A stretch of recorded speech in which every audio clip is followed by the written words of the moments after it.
Shalom. Hari ini saya akan khotbah dua tema ya. Dua tema yang berbeda, Bapak Ibu Saudara sekalian. Khususnya hari ini ingin menyentuh tentang apa yang terjadi khususnya ini kan kita masuk dalam bulan puasa ya. Bulan puasa yang diperingati oleh saudara-saudara sepupu kita. Dan mereka punya konsep puasa seperti apa dan kemudian bagaimana cara kita menyikapi, kemudian dan bagaimana cara kita juga bisa membedakan antara cobaan dan ujian. Karena cobaan dan ujian ini menjadi sentral untuk kita pahami sendiri ya. Apakah iblis juga bisa bekerja bagi orang benar begitu? Apakah orang benar bisa dirasuk oleh setan atau tidak? Apakah orang benar bisa tergelintir oleh setan atau tidak? Nah ini perlu kita pahami banget ya.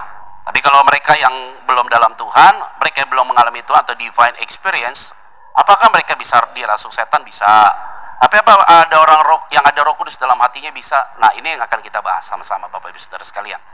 Khusus di jam pertama ini kita mau lihat bagaimana trik dari cara kerja iblis, tetapi lebih kepada hal-hal yang sangat teknis sekali untuk kita pahami ya, dan bagaimana kita bisa membedakan antara cobaan dan ujian. Nanti di ibadah kedua saya akan khotbah bicara tentang bagaimana cara Tuhan memberikan konfirmasi yang baik kepada murid-muridnya ketika dia bangkit dari antara orang mati, dan kemudian selama 40 hari dia itu tidak langsung take off ke surga, tetapi dia memberikan penampakan-penampakan kepada muridnya. Ada 3 lokasi. Yang pertama adalah di Upper Room, yaitu di Bukit Sion. Yang kedua adalah di Emmaus. Yang ketiga adalah di Danau Tiberias di Israel Utara. Nanti khusus yang jam kedua saya akan menyampaikannya tentang penampakan Yesus di Danau Tiberias. Karena itu ada cerita yang sangat sensasional, karena itu adalah penampakan yang ketiga. Ya, itu yang saya mau sampaikan ya. Nah, oke, kita akan buka Alkitab yuk. Matius pasal yang keempat, ayat 1 sampai dengan ayat yang ke-11 tentang pencobaan di padang gurun. Yuk kita akan baca yuk. Matius pasal yang keempat, ayat 1 sampai 11 kita akan baca ya. Ayat 1 dan kedua kita akan baca ya. Ya, kita akan baca. Ayat pertama dan yang kedua. 1, 2, 3 ya. Maka Yesus dibawa oleh Roh ke padang gurun untuk, kata roh yang digunakan itu hurufnya besar ya. Jadi ini Roh Kudus. Mungkin ibu bapak bertanya sama saya mungkin ya. Kenapa Roh Kudus membawa orang untuk dicobai begitu ya? Seharusnya Roh Kudus memblok supaya orang benar tidak dicobai gitu ya. Nah ini kita kalau sampai salah memahaminya jadi kacau. Maka Yesus dibawa oleh Roh ke padang gurun. Jadi rohnya itu adalah roh Allah yang menuntun dia untuk dibawa ke padang gurun untuk dicobai. Nah, apakah Allah itu berkompromi dengan setan supaya untuk menjatuhkan orang benar? Gitu ya. Nah ini kita akan pahami nih. Kita baca dulu ayat yang kedua yuk. Poinnya di mana? Ayat yang kedua, 1, 2, 3 ya. Dan setelah berpuasa 40 hari dan 40 malam, akhirnya lapar apa? Lapar apa? Kemungkinan besar Yesus hanya puasa makan tapi tidak puasa minum. Karena yang digunakan estio, tidak pino dalam bahasa Yunani. Jadi waktu dia bilang laparlah Yesus, biasanya orang berpuasa itu yang dicari pertama kali bukan nasi, pasti air putih. Untuk minum, untuk batalin tuh biasa air putih. Nah kalau kita pakai logika manusia, ingat baik-baik ya, Yesus datang bukan sebagai Tuhan, tapi Yesus datang sebagai manusia. Kalau dia datang sebagai Tuhan, maka clear kita nggak usah baca Alkitab. Dia adalah manusia 100%, dia adalah Allah 100%. Dalam diri Yesus ada Allah dan ada sifat ilahi. Maka saya mau sampaikan nih, tidak boleh dipisahkan antara Allah Bapa, Allah Anak, dan Allah Roh Kudus. Satu sama lain mengikat yang disebut dengan ehad. Kata ehad digunakan juga dalam Kejadian 2. Maka laki-laki meninggalkan papa ibunya dan bersatu dengan istrinya dan mereka menjadi satu. Kata satu yang digunakan adalah untuk memberikan gambaran tentang ehad. Satu kesatuan yang tidak bisa dipisahkan. Jadi kita nih Bapak Ibu Saudara sekalian, kita suami istri berbeda, tapi spirit kita ehad. Satu kesatuan yang tidak bisa dipisahkan. Lihat, kalau suami buat something di luar yang tidak baik, istri pasti rasa kontak batin. Atau begitu juga sebaliknya, ehad, satu kesatuan yang tidak bisa dipisahkan. Jadi Allah Bapa itu adalah sentral, Allah Anak itu juga menjadi sentral, Allah Roh Kudus juga menjadi sentral. Jadi kehadiran Yesus ke dalam dunia, saya mau kata bagi kita ya, agar manusia itu mengerti tentang Allah, dan agar manusia itu tidak melihat Allah sebagai transenden, tapi melihat Allah sebagai imanen, bahwa manusia bisa bicara kepada Allah dengan bahasa dia. Itu dia, hebat ya. Nah, ini baik nih, penting sekali. Nah, kenapa Yesus lapar di situ? Itu berarti dia kemungkinan besar puasa makan, tapi tidak puasa minum. Karena kalau ikut manusia, kalau kita tidak minum selama 3 hari pasti dehidrasi. Maka Yesus pasti mati. Pasti dia mati. Mati karena kehausan, kan gak enak ya? Catat Yesus mati karena kehausan. Tidak begitu. Tapi kemungkinan besar analisanya adalah dia puasa makan. Nah, konteks puasa kita dengan orang di luar beda. Orang di luar itu puasa itu berdasarkan waktu. Nanti sahur, kemudian nanti baru buka puasa. Gitu ya. Jam berapa sampai jam berapa. Kita beda. Kita berpuasa itu bukan hitung waktu. Tapi hitung di mana kita punya bonding dengan Tuhan. Hitung bagaimana kita punya intimacy dengan Tuhan. Jadi contoh, kalau jemaat ini mau buat doa puasa. Oke, kita doa puasa ya mulai jam 10 kita nggak makan. Ya memang nggak makan karena kita tidur. Jadi orang itu tidak makan dan tidak minum bukan dihitung dengan waktu, bukan. Nah, apa arti doa puasa yang kita maknai? Yaitu begini. Kenapa kita masuk dalam doa puasa? Karena waktu kita berdoa, maka pikiran kita tidak dimakan, tidak diminum lagi. Nah, waktu kita ada bonding dengan Tuhan, ada intimacy dengan Tuhan, ada waktu bersekutu dengan Tuhan, baca firman Tuhan, bermazmur, berdoa, saling sharing sama lain, kita tidak lagi berpikir tentang makan dan minum. Itu yang puasa yang benar. Jadi ketika saudara bangun tidur, saudara berdoa sama-sama memuji Tuhan, saudara break sebentar, kamu berdoa lagi, saudara break sebentar, kamu berdoa lagi, sampai dengan titik cukup berdoa dan baca Alkitab, yuk boleh makan dan minum. Tiba-tiba jam 2 siang udah selesai berdoa, boleh makan. Karena nggak dihitung waktu.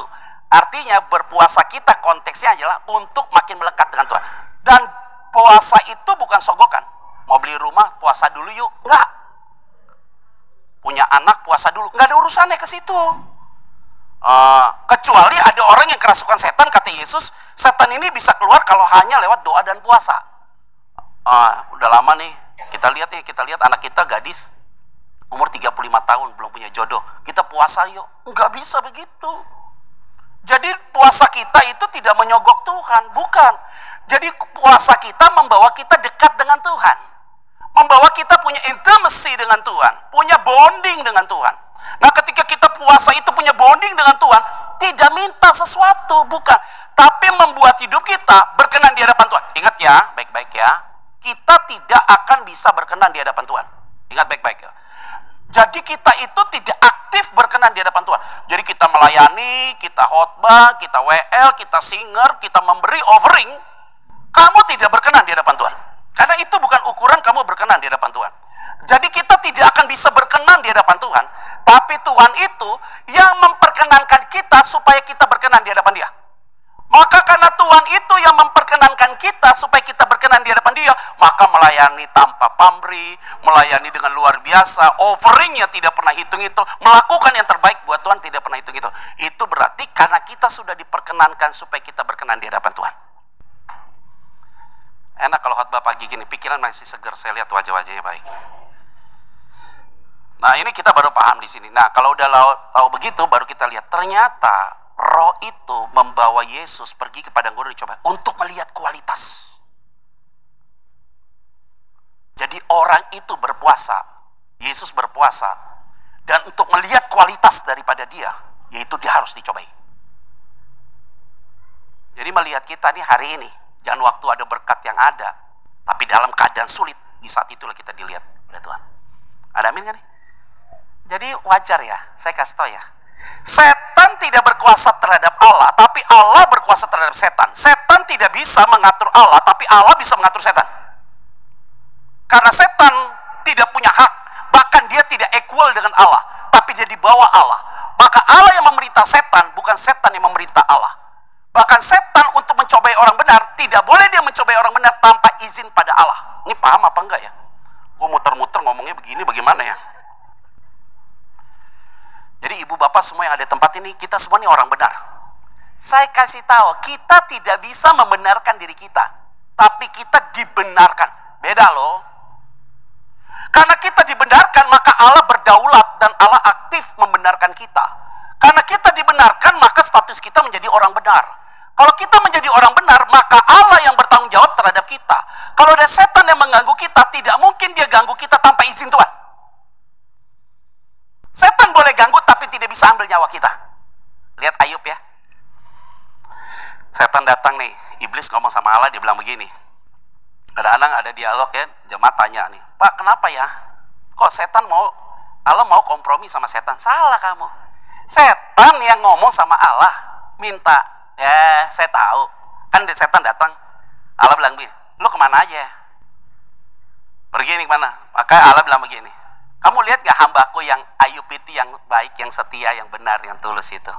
Oh iya, Allah dia itu setia sama kamu karena dia itu kaya raya, sehat. Enggak, dia memang hebat kok, setia, kata Allah bilang gitu ya. Setan bilang gini, bagaimana kalau saya ambil semua? Kamu boleh ambil semua, tapi jangan sentuh tubuhnya. Artinya, dia untuk ambil semuanya izin sama Allah. Oke, diambil semuanya. Nggak main-main loh, hartanya habis semua. Anaknya 10 orang mati. Ayub bilang apa? Tuhan yang memberi, Tuhan yang mengambil, terpujilah nama Tuhan. Aku datang dengan telanjang, aku pulang dengan telanjang, terpujilah nama Tuhan. Dalam hal itu Ayub tidak berbuat dosa dengan mulutnya. Alkitab yang berkata demikian. Setan kesal banget ngelihat orang ini. Udah dimatiin anaknya 10, hartanya habis, kok lu tetap setia? Istrinya juga tidak ada komentar sedikit pun. Lihat, baca Alkitab, istri tidak komentar. Itu berarti istrinya tidak materialistis. Bayangin, harta habis, anak yang dilahirkan 10 orang mati. Istrinya nggak ngomel. Baca Alkitab, istrinya nggak ngomel sedikit pun. Itu berarti kualitas rohani istrinya terjaga juga loh. Lihat nih, tiba-tiba iblis datang lagi padahal. Ayo, kamu udah pergi kemana? Udah lihat hambaku nggak? Aduh, aku sentuh ya, aku ambil nyawanya ya. Allah bilang apa? You boleh sentuh tubuhnya, tapi jangan boleh ambil nyawanya. Dia izin sama Allah. Sentuh tubuhnya boleh, jangan ambil nyawanya. Maka dikasih borok kepala sampai kaki. Nah, waktu hartanya habis, istrinya gak komplain. Waktu anaknya mati, istri gak komplain. Kenapa istri gak komplain? Yang penting laki gue sehat. Masih bisa cetak lagi. Tapi pas dia lihat lakinya dari ujung kaki sampai ujung kepala itu borok semua, ini serius sama Tuhan. Jangan begitu dong Tuhan. Baru istrinya ngomong, Pak, cukup ya. Lu gak usah tulus-tulus banget lah. Kenapa? Kutuki Allahmu itu. Udah gak benar kamu begini. Istrinya udah mulai tingkat emosinya tinggi. Kenapa? Dia cinta sama Ayub melebihi dari Allah. Makanya Ayub bilang apa? Mah, sorry ya. Lu nih ngomong kayak perempuan gila aja kamu. Jarang loh ada orang yang berani ngomong perempuan gila, khusus Ayub boleh. Kita jangan ngomong sama pasangan kita. Berani ngomong sama dia, lu ngomong kayak perempuan gila. Lu yang gila, lu yang gila dong. Jangan sekali-sekali ngomong sama pasangan kita perempuan gila, lu bisa diusir habis. Kamu mah perempuan gila, lu yang gila kata dia. Kamu ngomong kayak perempuan gila aja. Istrinya nggak marah, kenapa? Karena dia lihat suaminya itu punya integritas. Kamu mau terima yang baik saja dari Tuhan, ya nggak baik kamu nggak mau terima. Maka pada saat itu Ayub dibersihkan kepalanya semua sampai ujung kaki bersih. Dikasih anak 10 lagi, hartanya berkali-kali lipat. Istrinya tetap satu. Artinya apa? Setan tidak akan mungkin ambil orang benar. Itu sebagai sampel buat kita semua. Masalah before and after, tidak ada orang yang berat masalahnya seperti Ayub. Tapi Ayub bisa dilepaskan. Apalagi kita hari ini punya masalah. Terlalu mudah Tuhan melepaskannya buat kita. Ada amin gak? Ini 10 mati. Nggak ada orang yang separah dia masalahnya. Tapi Tuhan bebaskan itu masalah. Artinya apa? Tidak akan mungkin setan itu ganggu saudara tanpa seizin Tuhan. Ada amin nggak? Jadi di rumah kita nggak ada setan ya. Ingat ya, di rumah kita nggak ada setan. Suami baik, istri baik. Setan itu bisa masuk dalam 3 faktor. Yang pertama, pikiran kosong. Kedua, sakit hati dan kepahitan. Ketiga, ada konflik horizontal antara suami dan istri. Setan masuk. Kalau pikiran kosong, waspada ya, jangan banyak bengong. Bengong. Setan masuk tuh. Pikiran kita. Yang kedua, sakit hati, luka batin. Suami terhadap istri, istri terhadap suami, atau orang istri kita terhadap mertua, begitu juga sebaliknya. Ini kalau nggak beres-beres nih, setan masuk. Makanya kita rasa nggak tenang. Kok kenapa ya? Aku lihat kok pintu sana kebuka terus ya. Periksa, jangan-jangan angin masuk. Jadi ini waspada ya, ini 2 ini. Yang ketiga, terjadi konflik horizontal antara suami dan istri yang tidak pernah clear. Masalah yang nggak pernah tuntas. Jadi membatu. Setan masuk nih, dia ganggu. Tapi kalau 3 hal ini sudah aman semua, tapi kenapa di rumahmu ada sesuatu yang terganggu? Pembantumu yang bawa dari kampung. Pembantu saya bilang sama istri saya, bilang begini, Bu, Saya tiap pagi jam 4, setengah 5 saya ke lantai 1. Kenapa pantat saya dicolek terus ya Bu? Istri saya bilang, Pak, kenapa sih Mbak pantatnya dicolek? Kenapa dia yang dicolek? Kenapa kita selama bertahun-tahun tempat ini nggak pernah dicolek? Kok jadi dia yang dicolek? Kenapa juga lu bahas mah? Ya kan gue kasih tahu, nggak usah dibahas. Setan itu kalau kamu kalau dapat berita yang nggak bagus, kamu ngomong sama saya menjadi topik bagi kita. Setan buat manifestasi lagi berikutnya. Harusnya lu cuek. Oh sekian lama Bu kemudian pembantu cerita sama istrinya, Bu, jam 3 pagi TV nyala sendiri loh. Istri saya cerita lagi, kok lu cerita lagi? Segala sesuatu yang negatif kalau dicerita terus, berita itu makin negatif dan makin kelihatannya benar. Maka saya bilang, stop, nggak usah ngomong lagi begitu. Nah, saya pulang pelayanan jam 11, waktu berapa lama yang lalu, saya jam 11 malam nih, naik ke atas bersih-bersih, mau ambil minum lah di lantai 1, karena dispenser ada di lantai 1 ya, saya mau ambil minum gitu, saya naik ke atas. TV nyala loh. Oh ini beneran TV nyala nih. Saya bangunin istri saya, Mama TV nyala loh Ma. Dia bilang, kan gua udah bilang apa Pak? Langsung logika saya main. Wah jangan pakai perasaan. Ini pasti anak-anak kotak-katik remote TV nih. Ayo Ma, lihat sini, turun ke bawah. Kenapa lu takut? Enggak, lu sama gua sini. Turun ke bawah, TV ada, saya ambil remote TV dong. Saya lihat tuh timernya, tapi karena saya agak males kotak-katik kelamaan, udahlah, saya bilang sama istri saya, ribet nih mah, matiin aja, cabut kabel belakang. Kalau sampai cabut kabel belakang, nyala juga, itu baru ajaib. Sampai besok TV nggak nyala, besoknya baru saya, ya ternyata ada timer 45 menit. Itu dia nyala 45 menit, dia mati baru dia nyala. Ini kan ada sistem TV model begitu. Harus gunakan logika. Kalau pakai perasaan jadi bahaya loh. Makanya akhirnya pembantu itu baru kerja berapa bulan, minta Bu saya pulang kampung ya Bu, nanti saya nggak balik-balik lagi tuh. Nah sekarang pembantu yang kerja di kami itu kenapa bisa bertahan? Nggak pernah dicolek tuh pantatnya. Hati-hati, maka tidak boleh dilihat semuanya itu setan. Setan dituduh mulu, dia kesel loh sama kita loh. Makanya waspada nih, ini kita nih harus benar dulu. Kalau ini benar dan ini benar, kita nggak mungkin takut. Ada amin nggak? Saudara masuk ke dalam satu ruangan merinding gitu. Jam 9 tuh ada setan, periksa darah tinggi loh. Makanya kita harus periksa, waspada loh. Cek darah, oh darah gue tinggi nih. Pergi ke kuburan merinding, kenapa sih pergi ke kuburan? Saudara masuk ke kuburan merinding, kenapa masalah begitu? Karena pikiranmu ke situ ada setan. Kalau saya bilang gini, jangan pergi ke lantai bawah ya, jangan ke lantai 2 ya, di lantai 2 ada setan. Saudara nggak berani pencet lantai 2 tuh. Tapi kalau saya bilang lantai 2 ada Tuhan Yesus, nggak mau, langsung ke lantai 1. Tapi lantai 2 itu menjadi sesuatu momok dalam pikiran-pikiran kita. Kayaknya langsung terbentuk di pola pikir kita, ada lantai 2 ada setan. Hati-hati ya semua yang ada di tempat ini ya. Roh Allah itu membawa kita untuk diuji, tapi ujungnya selalu ada jalan keluar. Itu berarti setiap orang benar tidak akan pernah punya masalah, jatuh dan kalah dengan masalah, tapi kita selalu menang dengan masalah. 3, 4. Ayo 3 dan 4. Ayat 3. Ayat 3 yuk kita baca yuk. 1, 2, 3 ya. Lalu datanglah si pencoba, yuk kita baca yang kuat. 1, 2, 3 ya. Datanglah si pencoba itu dan berkata kepadanya, jika engkau anak Allah, perintahkanlah supaya batu-batu ini menjadi apa? Lihat baik-baik ya, ini pakai logika bodoh. Kalau Yesus itu puasanya minum dan makan, maka ketika disuruh rubah batu itu menjadi roti nggak ada artinya. Kenapa? Nggak ada tertarik ya. Tapi kalau dirubah batu itu jadi air pasti ada artinya. Nah waktu dibilang batu itu dirubah menjadi apa? Apa artinya? Iblis tidak mungkin serang kita. Bukan sesuatu yang kita benci, justru sesuatu yang kita sayang, dia akan serang kita. Kalau kita lemah dengan perempuan, nggak mungkin dikasih laki sama dia.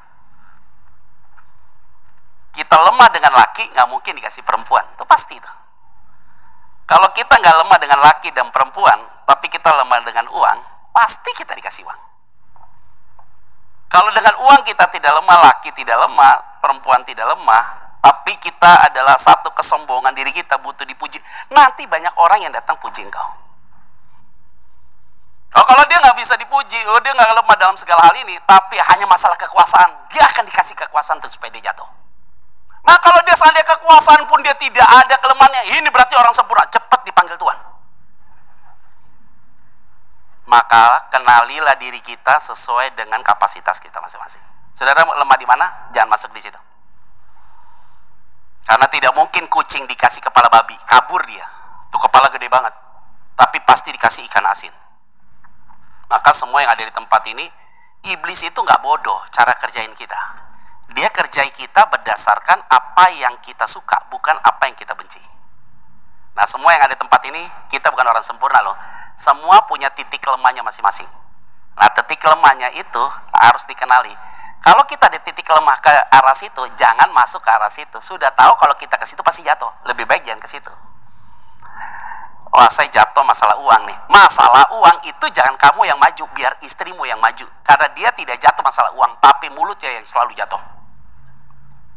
Maka kalau untuk ngomong sama orang, istri mundur, kita yang maju. Kalau masalah uang, kita mundur, istri yang maju. Saling melengkapi. Jadi semua yang ada di tempat ini tidak akan bisa kita sempurna, tapi kita tiap hari diperbarui untuk terus berkenan di hadapan Tuhan. Berikan tepuk tangan buat Tuhan Yesus. Nah ini Pak, Bu, semua yang ada di tempat ini kita berjuang ya. Kita berjuang ya. Makanya lebih baik kita hari ini ada di coran semen yang masih basah. Tarik kakimu sekarang. Hati-hati coran semen itu sebentar lagi kering. Kalau dia udah kering, kita tarik udah nggak bisa. Mau nggak mau kaki kita diamputasi. Kalau kaki kita diamputasi, masalahnya itu sudah rusak sekali. Tapi kalau kita masuk ke dalam semen dan semen itu belum kering dengan baik, saudara keluar aja nggak apa-apa. Paling ada bagian yang kering yang membuat kakimu sobek ke baret-baret. Tapi nggak apa-apa, nikmati aja. Nah semua yang hadir di tempat ini belum ada kata terlambat. Masih ada waktu untuk kita berbenah diri. Saya berbenah, saudara berbenah, kita semua berbenah. Karena tidak mungkin apa yang kita lakukan hari ini itu akan punya dampak untuk hari ini aja, tidak. Tapi untuk waktu yang akan datang. Maka saya mulai belajar ya, kita mulai teliti. Kita harus punya ada data yang kuat, mana-mana. Kalau kita lemah di situ, udah kita lepaskan. Saya ini terus terang ya, kalau saya diundang pelayanan ke daerah gitu ya, ke daerah mana gitu, ke Surabaya, ke Semarang, ke Solo, ke beberapa daerah gitu ya. Maka gereja tanya sama saya, Pak mau tinggal di hotel apa Pak? Di hotel yang gereja kerjasama. Oh saya kerjasama sama hotel ini, yaudah di situ. Itu berarti waktu saya check-in, mereka tahu kalau saya ini pendeta. Enak, kalau mereka udah tahu kita pendeta enak. Kita keluar dari kamar hotel mau breakfast, selamat pagi Pak Pendeta, udah tahu pendeta. Nggak mungkin bawa perempuan masuk ke dalam kamar. Karena mereka tahu kita pendeta. Nggak mungkin panggil tukang pijit masuk ke dalam kamar. Nggak mungkin. Nggak mungkin. Maka mereka tahu bahwa saya ini pendeta. Semua CCTV mengarah ke kita. Seolah-olah saya menganggap di dalam kamar mandi pun ada CCTV. Karena mereka tahu bahwa saya ini pendeta. Maka kita kalau udah mau check-in, oh Pak Pendeta Petra, tanda tangan aja Pak. Oh ya, tanda tangan masuk ke dalam. Wah, udah tahu pasti mereka pendeta. Sampai tuh yang perempuan-perempuan yang menyiapkan segala macam udah tahu kalau kita pendeta. Pak mau makan apa? Nunduknya enak. Jadi dia tahu kita pendeta, dia tahu bagaimana servis buat kita. Nah, ini kita perlu waspada nih hal-hal begini karena kita punya potensi untuk jatuh. Kayak saya kalau udah pergi ke Surabaya misalnya pelayanan, ya ada ketemu pendeta-pendeta, Pak kita lunch bareng yuk. Saya nggak pernah mau, bilangnya saya ada ketemu mana enggak. Balik selesai pelayanan masuk ke hotel dan itu dia. Maka istri saya dapat laporan dari pihak gereja. Laki lu itu kalau tiap diundang khotbah nggak pernah mau diajak dinner bareng sama kita. Kenapa? Maunya di hotel aja, udah main di situ. Video call saya sama anak-anak ketawa aja. Ngapain? Ketemu dengan mereka ngobrol lagi, jatuh lagi dalam omongan yang nggak penting. Maka semua yang ada di dalam ruangan ini kenali diri kita dengan tepat. Dan kalau ada cara iblis masuk dalam poin itu, kita bisa tahu mengantisipasinya bagaimana. Maka semua yang hadir di tempat ini mulailah berbenah diri karena kita tidak tahu apa yang akan terjadi untuk dunia ini, bahkan hidup kita. Karena kita tahu hari ini Tuhan sudah memperkenankan kita untuk lebih dekat dengan Dia. Berikan tepuk tangan buat Tuhan Yesus ya. Lihat ya ayat yang keempat kita akan baca. 4 kita akan baca ya. Apa ayat yang keempat? Hebat sekali. 1, 2, 3 ya. Tetapi Yesus menjawab, ada tertulis manusia hidup bukan dari roti saja katanya, tetapi dari apa? Keluar dari mulut apa? Tadi saya tanya Pak Tim, kapan ya saya terakhir khotbah? Kayaknya tahun lalu ya Pak ya. Udah setahun nih kita nggak ketemu Pak Tim. Tahun ini baru kali ini ya Bapak tim ya. Tapi saya selalu pantau media sosial yang dipunya oleh GBI City of Love. Apa yang saya pantau? Selalu yang saya lihat di Instagram ada imbauan untuk baca Alkitab Bapak tim ya. Jadi ulangan kejadian gitu ya ada ya. Nah, ini penting sekali. Kalau jemaat sudah dibudayakan untuk suka baca Alkitab dan merenungkan, ada waktu devotion dengan Tuhan. Untuk kita baca Alkitab bukan untuk mengerti loh, bukan. Kita baca Alkitab untuk direnungkan. Beda loh sama mengerti loh. Mengerti itu belajar Alkitab.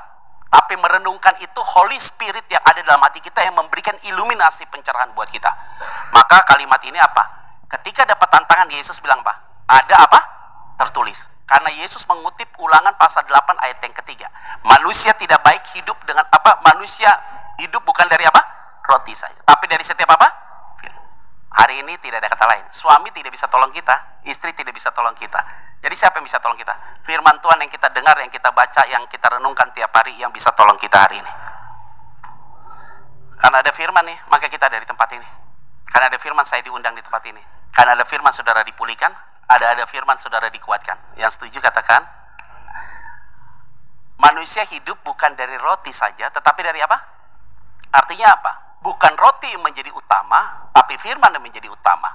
Kalau firman itu menjadi utama, maka Matius 6 ayat 33 benar. Carilah dahulu kerajaan Allah, maka semua itu ditambahkan. Artinya begini, kalau firman itu menjadi utama, roti itu pasti menjadi impact. Tapi kalau roti itu menjadi utama, maka firman itu jadi pudar. Maka firman Tuhan jelas sekali, kamu hidup oleh karena firman. Firman itu tinggal di dalam dirimu, kamu juga tinggal dalam firman itu. Sehingga apapun yang kau minta, pasti Tuhan berikan. Maka intinya adalah, kenapa firman itu menjadi kuat? Karena firman itu adalah Kristus yang tinggal dalam hatimu. Ketika firman itu tinggal melekat dalam hatimu, saya mau sampaikan, langkah kaki kita, kemanapun kita berangkat, pasti diberkati Tuhan. Kayak tidak ada kata lain ya. Hari-hari ini yang saya khawatir adalah, kalau kita tidak mencintai lagi firman, udah bahaya nih. Budaya ya, harus jemaat GBI City of Love makin bertumbuh dalam Tuhan. Kalau sudah ada budaya baca Alkitab, sudah mulai budaya juga untuk mencatat setiap firman yang kamu dengar. Karena firman yang kita dengar kalau kita catat, tiap minggu kita catat 52 minggu, 52 tema yang kita dengar, baca. Ya, kalau kita udah baca itu firman dan kita catat, makin lama ingat di pikiran kita.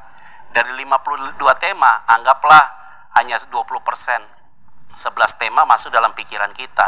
Nah, kalau itu ada jalan baik loh. Kalau nggak kenapa? Kita terantuk, kita punya masalah, nggak ada dasar yang kita bisa tahu. Tapi kalau ada firman ada dalam hati kita, ketika kita lelah, ada pertolongan Tuhan. Ketika kita sakit, kita tahu pasti Tuhan tolong.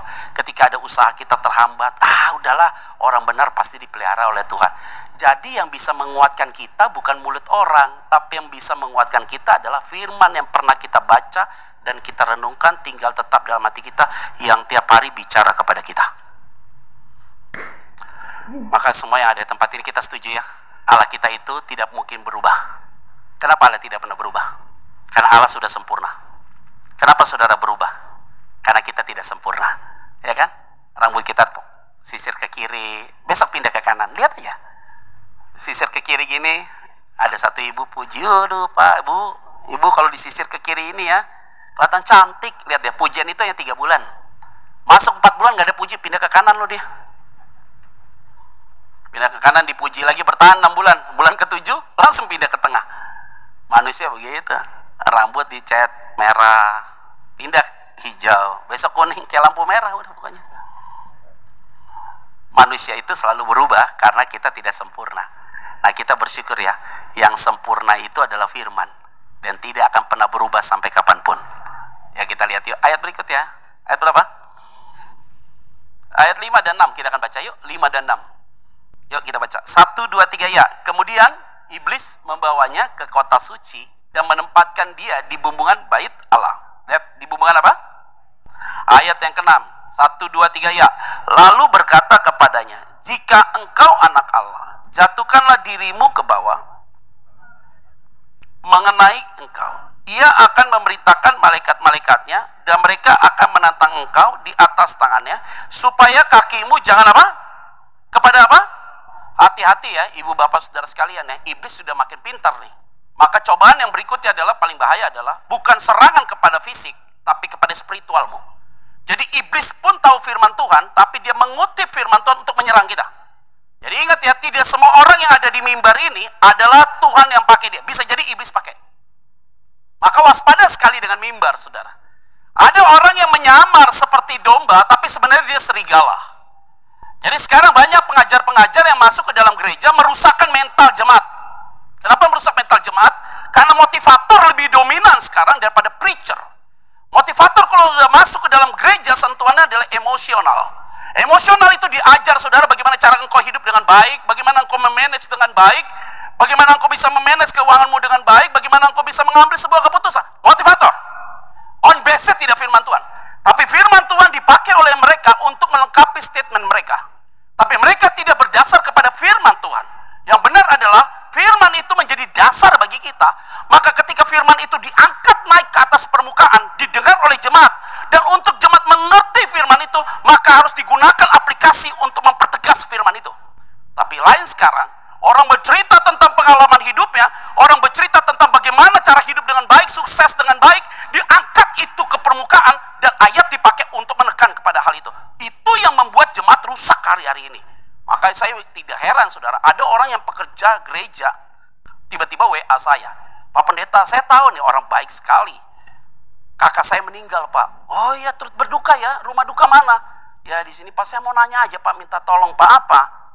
Boleh nggak Pak, saya baptis Pak, kakak saya yang sudah meninggal. Ajaib loh. Ini orang melayani Tuhan sekian tahun. Pengalaman rohaninya banyak, karunia rohaninya banyak. Punya karunia rohani tidak menandakan orang itu sungguh-sungguh dalam Tuhan. Maka orang yang punya kualitas rohani itu bukan dilihat dari karunia rohaninya, tapi yang dilihat dari buah-buah rohnya. Kalau orang punya buah roh, saya mau sampaikan, karunia rohani itu melengkapi dia. Ada orang punya karunia rohani tapi tidak punya roh, itu pasti datang dari setan. Kalau datang dari Tuhan, karunia rohani itu pasti berbanding lurus dengan buah roh. Maka semua yang ada di tempat ini sudah pasti punya buah roh. Saya bilang sama orang itu, karena saya sahabatnya dia, saya tidak berani langsung tembak begitu, takut dia tersinggung, karena lagi masalah kedukaan kan. Saya bilang, bro, ya kenapa Pak Pendeta? Kan kalau orang dibaptis itu kan selalu jawab ya, ya saya bersedia. Kira-kira kalau kamu baptis kakakmu itu, kokomu itu, dia jawabnya apa ya? Ya nggak bisa dijawab, ya udah nggak usah dibaptis. Ini konsep nih, nggak semua orang yang melayani Tuhan punya dasar firman yang kuat loh. Hati-hati loh, apalagi orang yang ngajar sekolah minggu ya. Orang yang ngajar sekolah minggu harus punya dasar firman Tuhan yang kuat loh. Kalau nggak anak-anakmu disesatkan.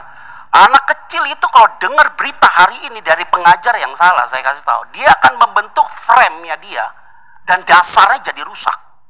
Maka saya selalu bilang begini, orang yang ngajar sekolah minggu adalah orang yang ngerti tentang firman yang benar. Kalau salah mengajar sekolah minggu, kamu akan menyesatkan dia, batu kilangan ada di lehermu. Tidak boleh kasih orang yang bilang ini, saya mau ngajar sekolah minggu, oh iya saya lihat kamu dekat ya sama anak-anak, tapi tidak punya dasar firman, jangan sekali-sekali ngajar sekolah minggu. Walaupun dia pendekatan dengan anak-anak sekolah minggu bagus, omongannya bagus, dia punya gimmicknya oke, gestur tubuhnya oke, tidak boleh lihatnya ke situ. Tapi yang dilihat adalah ini orang punya dasar firman yang kuat atau tidak. Beda kalau kita berdiri di tempat ini. Kalau kita khotbah di tengah-tengah jemaat Tuhan yang sudah dewasa hari ini dewasa secara rohani. Kalau ada pendeta yang kelibet salah ngomong saja, kita langsung koreksi di pikiran kita. Tuh pendeta mungkin ngomongnya tidak begitu, mengertinya begitu. Kita sudah ada screeningnya bagus, penyaringannya bagus. Sekolah minggu enggak, ditelen. Ini banyak konsep yang kacau. Gue lempar dosamu ke apa? Ke laut. Mana ada dosa dilempar ke laut? Yang ada ke tubir laut. Dilempar ke laut bunyinya biur lagi.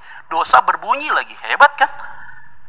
Makanya bilang Kain dan Habel. Kenapa Kain ditolak, Habel diterima? Karena asapnya melengkung. Kok hebat, dari mana tuh belajarnya? Yunus dilempar ke laut, dimakan sama ikan apa sayang? Ikan paus. Itu bunyinya. Yang benar adalah ikan besar. Jadi kadang-kadang banyak pengajar yang disampaikan di mimbar itu menjadi rusak loh.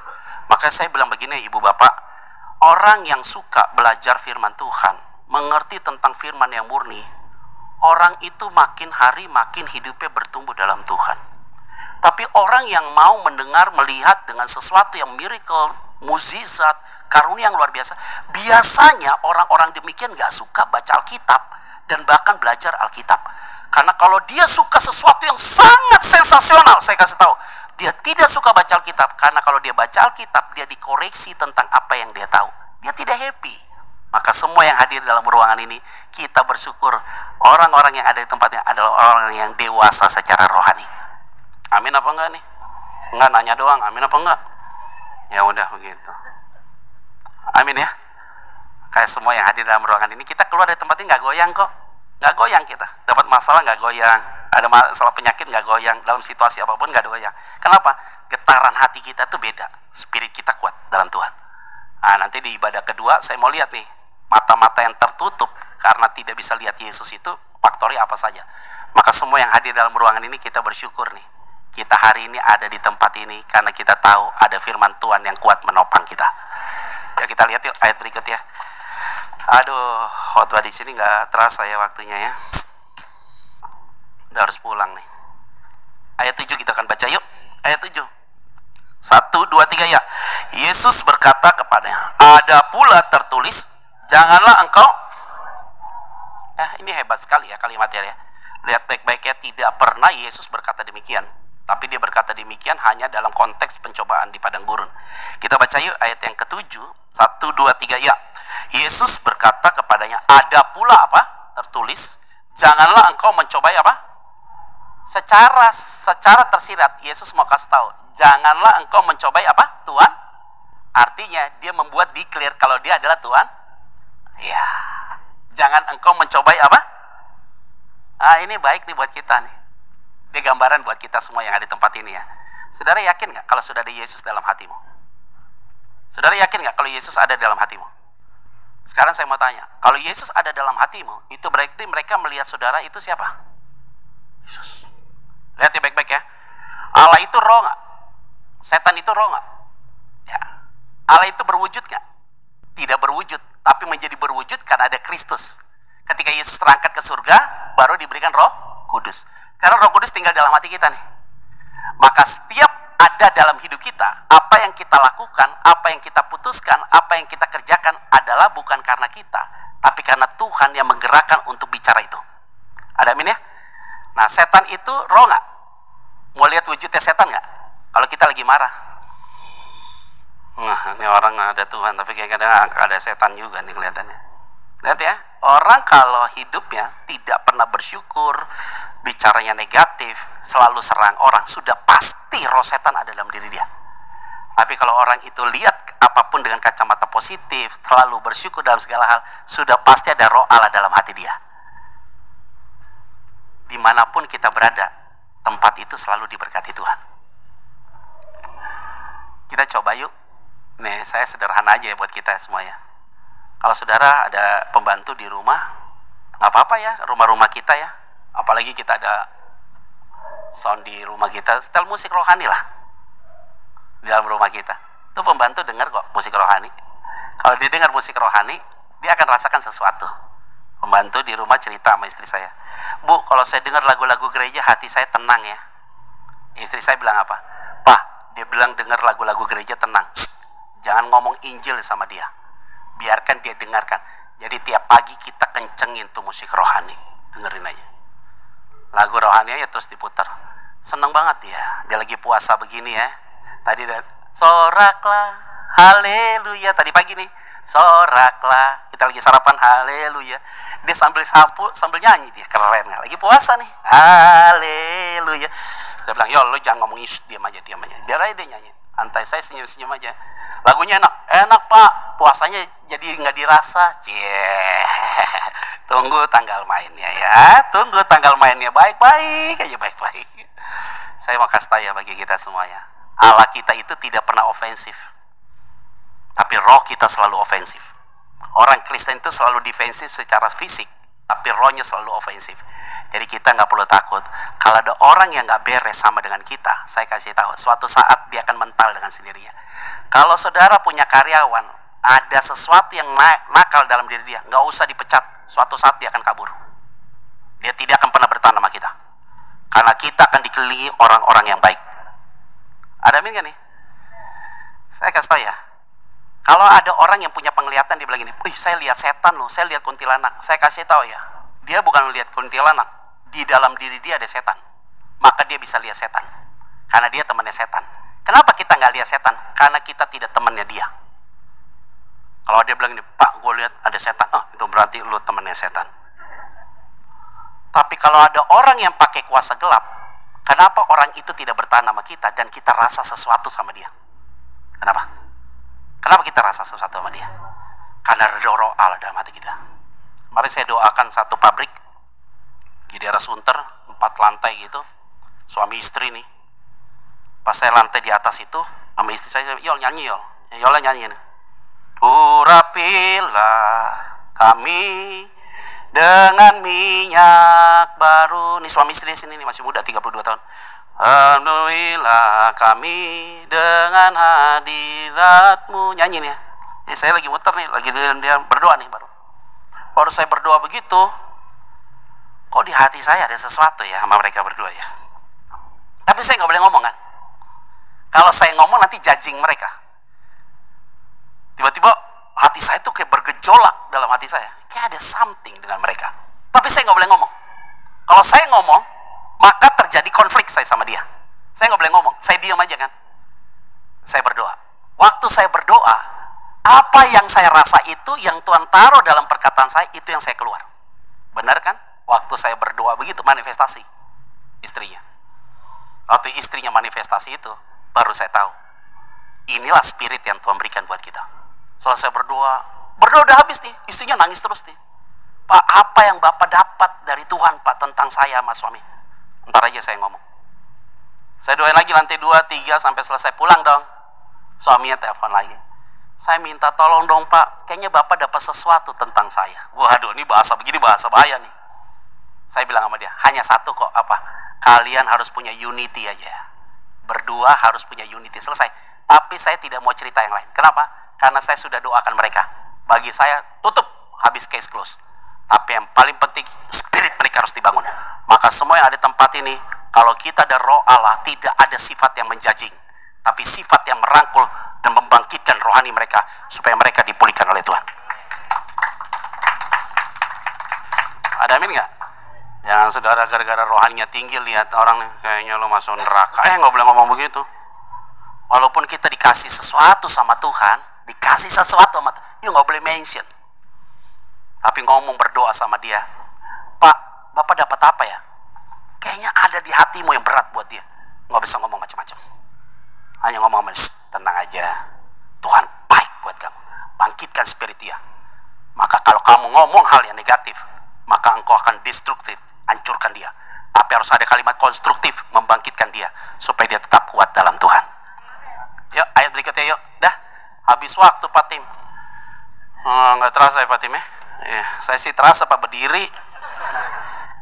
Yuk ayat berikutnya, ayat berapa? 8, 9, 10, 11. 8, 9 ini kita baca yuk. 1, 2, 3 ya. Dan iblis membawanya pula ke atas gunung yang sangat tinggi dan memperlihatkan kepadanya semua kerajaan dunia dengan kemegahannya dan berkata kepadanya, semua itu akan kuberikan kepadamu jika engkau sujud apa? Hati-hati loh. Hati-hati. Tidak semua berkat yang kita terima itu datang dari Tuhan. Kekayaan itu bisa datang dari iblis loh. Tidak semua loh dari Tuhan. Jadi buktinya apa? Saya kasih tahu ya. Berkat yang dari iblis selalu berdampak self-centris. Pusatnya ke kita menjadi arogansi dan mempublish dan membuat hidup kita dalam hedoisme dan hidup kita dalam glamors yang luar biasa tanpa batas. Iblis. Tapi kalau berkat itu datang dari Tuhan, menjadi teosentris buat kita, berpusat kepada Kristus, ada hati untuk berpikir bagaimana semua yang hadir dalam hidupmu itu adalah orang-orang yang diberkati, maka apa yang kita miliki itu adalah Tuhan yang pakai untuk kita memanage dan mengkoordinator dengan baik. Kita hanya operator, kita bukan owner. Yang owner adalah Tuhan. Jadi kalau kita makin diberkati, harusnya makin juga kita memberkati orang di sekitar kita. Ada amin kan nih? Jadi kalau kita sudah berpusat segala sesuatu harta itu buat kita, menjadi self-centris buat diri kita, Akhirnya kita takut kehilangan harta itu, sedikit pun takut. Bahkan kita takut juga untuk melakukan sesuatu. Sudah pasti itu dari iblis. Tapi kalau datang dari Tuhan, berkat makin melimpah. Engkau tidak makin takut, tapi pikiran kita bagaimana caranya supaya banyak orang yang ditolong. Datang dari Tuhan. Ada amin gak nih? Semua butuh uang ya. Saya butuh uang ya. Tapi bukan itu buat kita. Tapi bagaimana kita bisa berikan yang terbaik buat orang di sekitar kita. Ada amin ya? Jadi kita nggak bilang orang diberkati baru diberkati, tidak. Tapi orang itu diberkati karena hatinya digerakkan oleh Tuhan. Tidak semua orang punya hati untuk dapat menolong orang lain. Tapi kalau orang itu hatinya diberikan oleh Tuhan untuk bisa menolong, itu berarti orang itu adalah ada Tuhan dalam hidup dia.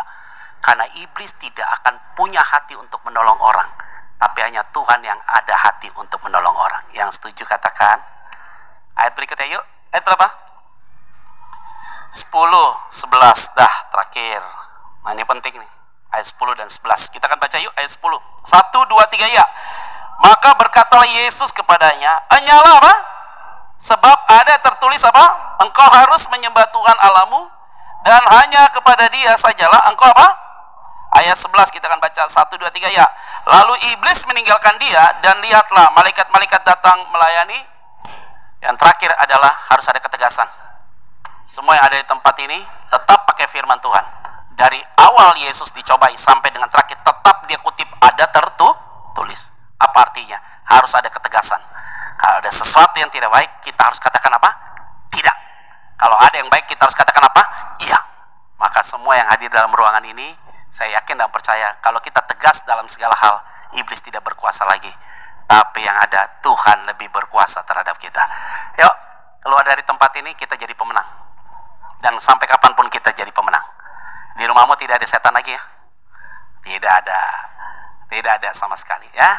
Jangan pergi ke rumah koko kita, di agamanya masih beda sama kita ya. Jangan lihat-lihat Gucci langsung bilang, ini kok ada setan. Nanti dia bilang, mulut lu yang ada setan. Ini Gucci nggak ada setan. Jangan dihakimi. Didoakan aja ya. Pokoknya semua yang ada di tempat ini, kantor kita diberkati, rumah kita diberkati, tempat kita bekerja semua diberkati Tuhan. Dan Tuhan pasti dipermuliakan. Selamat hari Minggu. Tuhan Yesus memberkati kita semua. Shalom.